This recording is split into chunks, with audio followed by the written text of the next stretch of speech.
Thank you, everybody, and thank you so much to our panelists for being here. I'm not going to introduce them any more than they were just introduced. We're just going to leap into this discussion of work and tech and opportunity, because we're sitting here at a moment where the economy is arguably as good as it's been since the 1990s, and yet you have families reporting still pretty extraordinary amounts of financial strain. There's a feeling among younger workers that they are not going to have the life that their parents had. They're not going to be able to retire like maybe their grandparents were able to. And so there's still this kind of pervasive sense of fragility. And I was wondering if each of you, if we had a 22-year-old, a recent graduate of one of California's community colleges sitting up here with us, thinking about entering this 21st workforce, I'm wondering if each of you could kind of address what you would want to tell that person in very brief, if you had like a sentence or maybe two. We'll start with you, Eloy. Sure, thank you. Well, first I'd say, if you're a student of color or a low-income student, buckle your seatbelt. It's going to be a wild and tough ride. Yeah. If you're a student that comes from a strong background, a strong network in your family, then you're probably going to see a lot of opportunity. So that's the challenge I see with our students right now is we really need to build up those students that have not always been well represented in the workforce or in higher education and give them the opportunity to achieve the great benefits of today's economy. Nicole?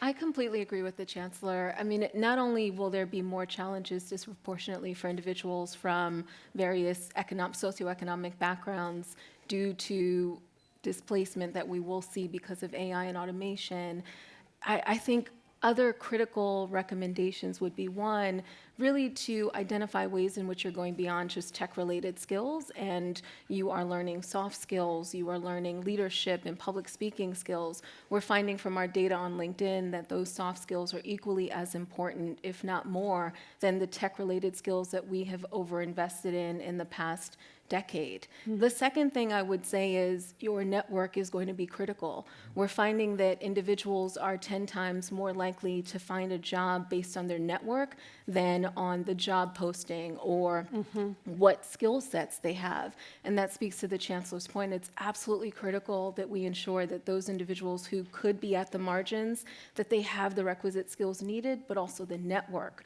to connect to opportunity.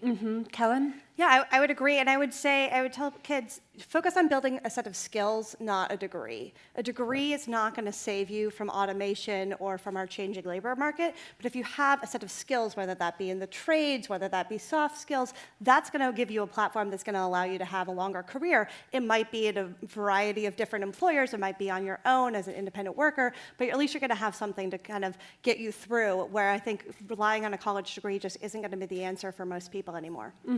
And so we're sitting here in a circumstance where there's this feeling that the returns to a college degree might be falling apart. Maybe it's that you've paid too much, you've accumulated too much debt to get that degree, and now all of a sudden having a child, paying for childcare, owning a home feels really daunting for you, or even just putting gas in the car. Or perhaps that there just isn't that job growth across the board, and I think this is a particular concern of young workers, but perhaps it's something that we're seeing more broadly. Maybe, Eloy, you could expand on that point a little bit.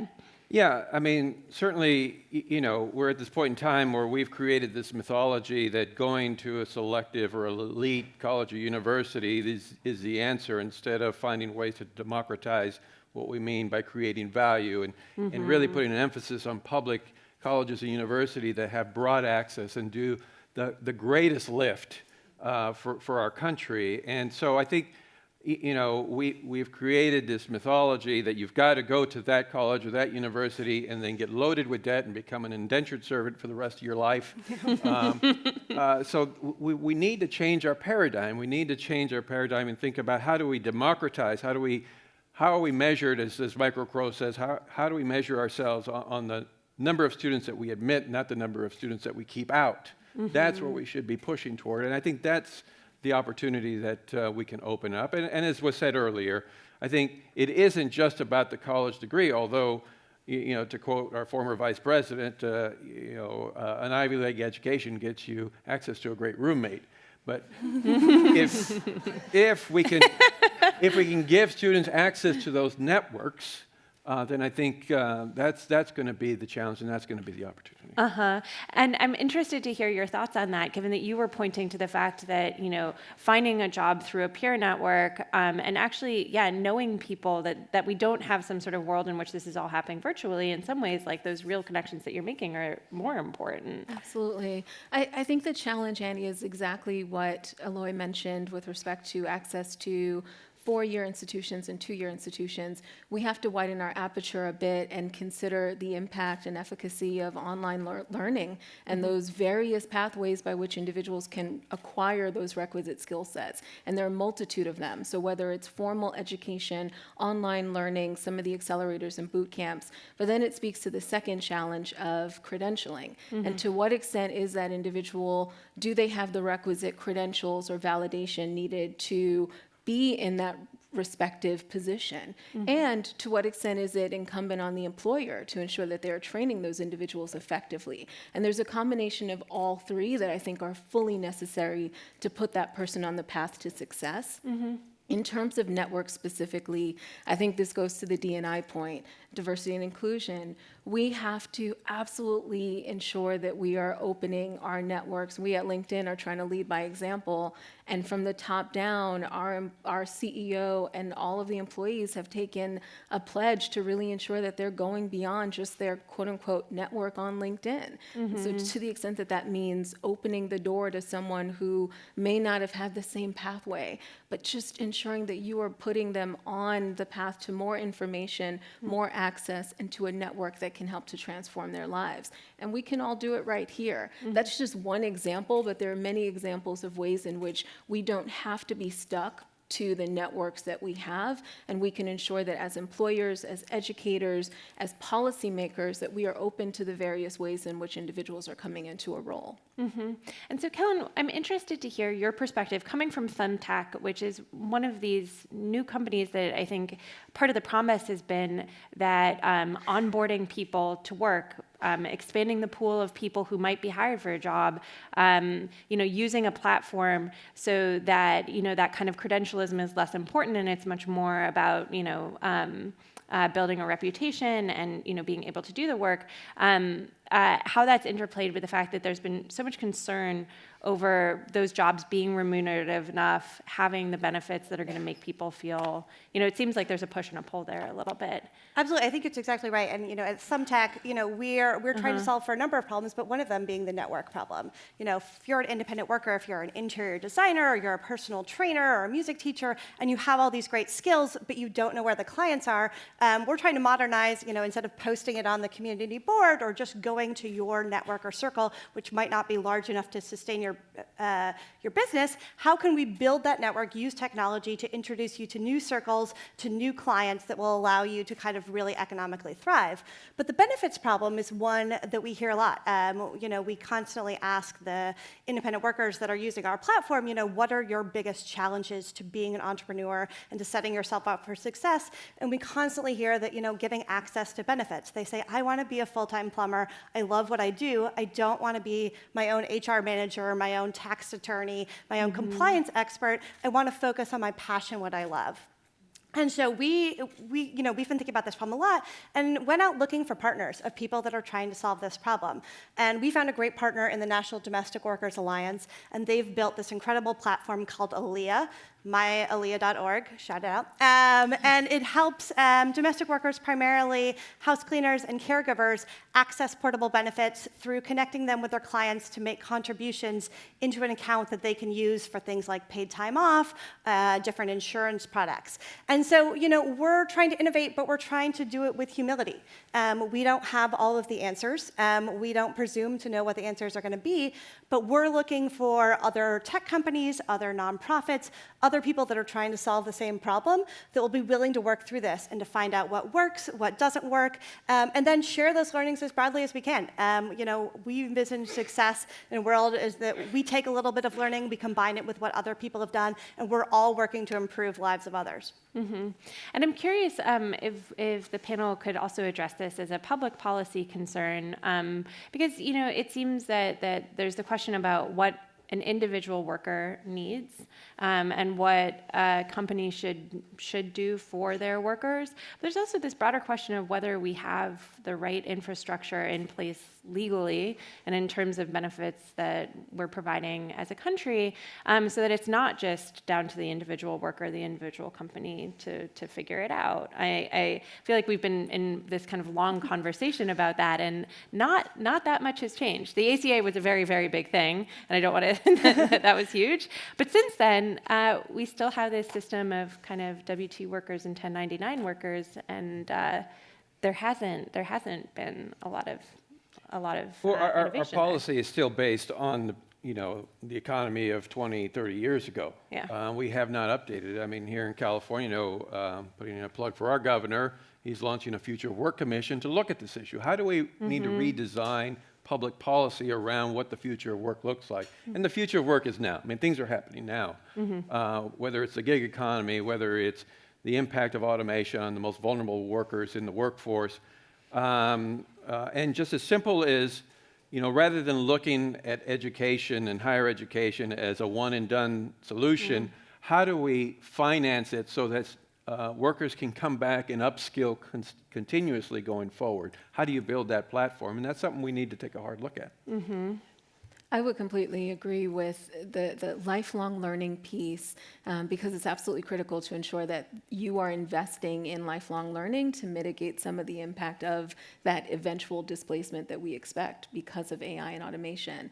I think in terms of portable benefits, it's not just about portable benefits, but it's about all of the respective benefits and resources that an individual needs to ensure that they have access to getting back into the workforce. So whether it's looking at our paid leave systems and how there's a gender disparity for women who may have to leave the workforce because of their maternity policies and then re-enter, and the ways in which we are not positioned as a society to sufficiently support that. I think that is just one additional example of the ways in which we have to expand those resources and access to opportunity.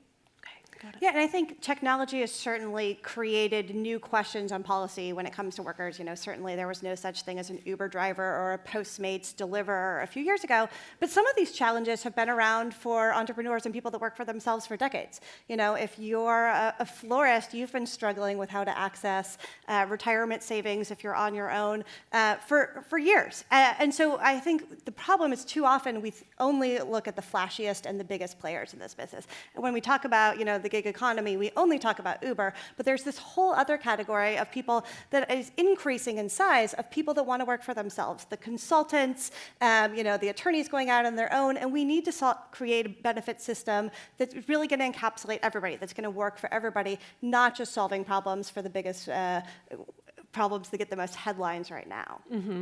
So I'm just going to pause this for a second to say that we are going to take a couple questions. So there are mics, I think, that should be going around. Yes. And I would just ask if you do have a question to make sure that it is a question. I will cut people off. It should, it should have a question mark at the end, but in just a minute, we'll see if anybody from the audience would like to ask the panel something. But in the meantime, I have a question, which is that there's currently, certainly on the Democratic side, a lot of interest in free college, in making college more affordable, and in using that both as an economic policy that will help, in particular, young people with their burdens of debt, but also as an employment policy, that this is, something that we've talked about for a long time in terms of helping the upskilling of the workforce and helping more people achieve either a four-year degree or an associate's degree. And so I'm just curious as to how the three of you are thinking about that, given that there is so much excitement about it. Well, do I have until the afternoon? Yeah, to talk exactly. about this? All day. Just real quick, I mean, clearly in seeing Cecilia Munoz in the room, I have to give a shout out to the Obama administration for getting us started on this conversation. Yeah. America's college promise. I mean, it should be about this promise to everybody, and free or reduced tuition is part of that. It's part of that conversation, an important part, because we want students to be able to access quality higher education. But as important is ensuring that we invest in public higher education to ensure that students get out with a quality credential. So it's got to be both conversations, and right now we're being dominated by one conversation. And in addition to ensuring that they have the right credential, it's ever more imperative that we leverage data and insights and analytics to understand what are those skills that are most in demand from employers so that we can get those students jobs. Because ultimately, if they're graduating, whether from a four-year institution or a community college or from an online learning course, and they don't have the requisite skills to have access to that job, it's going to be problematic for all of us. And we will have to bear the burden of a society that includes youth who unfortunately can't access those long-term opportunities. So I'd love to see more of that, and it includes ensuring that there are greater public-private partnerships, that employers are working with educators, and that government is really facilitating that pathway. I mean, I love that the candidates are having a robust debate about it. That warms my heart. And I think something that one of the candidates said at the last debate really struck with me. I think Mayor Pete said, we need to make it easier to go to college, but we also need to make it easier to not go to college. That college, isn't the answer for everyone. And for those, that don't see the ROI on a four-year college, but, maybe going to community college, maybe getting a trade or a certificate skill, let's make it easier for everyone and allow kind of the broad range of choices. And I think, another candidate, Senator Harris, put out a great plan a few weeks ago on lifetime learning and training accounts. We should have a Pell Grant style program for people to use to go gain skills. And I think I'm so encouraged that we're going to have more and more great ideas out of the whole variety of this field on how we can improve this situation. Great. So I'm going to go ahead. Do we have questions in the audience? Okay. Wonderful. Thank you. Hi, good morning. And first of all, thank you. This is a really excellent and thought-provoking panel. I'm J.D. Beltran. I'm the director of the Center for Impact at California College of the Arts.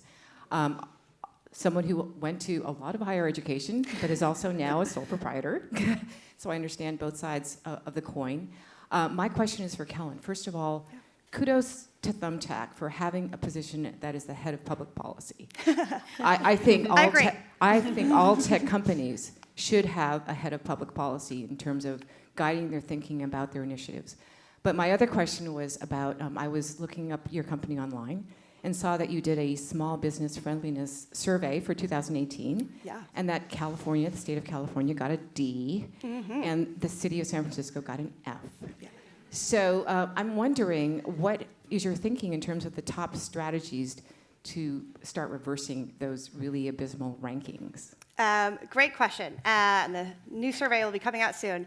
I think what we hear when we survey the people that are using Thumbtack is that it's not always about the tax rate or the whatever regulations we're putting on small business. It's the complexity. They're saying I don't care what my tax rate is. I mean, I care a little bit, but if I could do it in a day or if I could spend a few hours, that's what means the most to me. The burden that we're putting on our small businesses and our sole proprietors is that they have to go out and get all of this information by themselves. And they don't feel like there's a lot of sources that are there to help them. So, we encourage folks, have one-stop shops for small businesses, have people where you can set up an appointment and you can go in and walk through all of the different things that you need to set up a business. But anything that we can do to reduce the burden, and that doesn't mean taking away regulations, but just making it easier and more simple for people to understand what they do want to do. What they want to say is, we want to follow the rules. We are rule followers. Just tell us what they are and we'll do it. Got it. So I think we have time for maybe one, possibly two other questions if this was short, so we're going to go over here. Thanks. I'm Michael Gold with the Economist Intelligence Unit. I'm curious sort of how we can incentivize or sort of change the sort of education work system to really inculcate a spirit of service. Not just kind of the sort of high-paid remunerative work that a lot of the tech platforms and whatnot are going after, and the sort of the reskilling that's supposed to lead to that, but really to encourage people to go into more nonprofit work, to go into lower-paid charity work. It doesn't seem like there's this same kind of energy around it as there is with the whole reskilling discussion. So I'd be curious to get your thoughts. Thank you. Well, I think one of the things we have to do is we have to consider the context in which people are in right now, particularly in California, with housing, with the cost of living. So these are drivers that create a lot of anxiety and make it harder to give back to your community in terms of service, because you're always struggling to figure out how many jobs you need to maintain in order to live in the city of San Francisco or Los Angeles. So I think we have to incentivize that kind of service.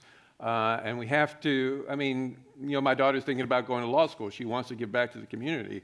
At $200,000 in debt, that's a hard decision to make, to give back to the community when you have to pay off your student loan debt. Mm-hmm. I think we also have to be a little more contextual in this analysis and understand where are individuals located. When we're looking at people who want to enter these respective sectors, we know that this generation is more service-oriented than previous generations. And that might mean that they may have to make a decision to not live in a very expensive city and move to an Austin, or Austin is pretty expensive now. Apologies. Move to a less expensive city. Well, let's talk offline about what we think those are. And therefore engage in those opportunities that will support it. But it is that cost-benefit analysis. All right, great. I think we have time for one more question. If it's a super quick one, we're going to go over here. Hi, Dominica Donovan. I worked with the Office of Small Business for the City and County of San Francisco, Policy and Legislative Development. I'm mostly curious about workforce development as it relates to AI and automation. We know that predictable work is going to be automated first. We're seeing it most recently with truck drivers and the emergence of checkout-free technologies. So how do we encourage workforce development agencies to shift their current training models to plan ahead for encouraging workers to go into less predictable work? Mm-hmm. Great. Well, I think it requires a lot of policy alignment because you've got lots of players in the workforce development world, including the community colleges. And so I think the governor's taking the right approach of bringing all the agencies together. He's got a great Secretary of Labor who's really thinking about this. So there's got to be policy alignment, and we've got to create incentives for all these players to work together to really support today's workers, not yesterday's workers, today's workers. Great. I'd like to thank our panelists and thank the audience for those wonderful questions. Really appreciate it. Thank you.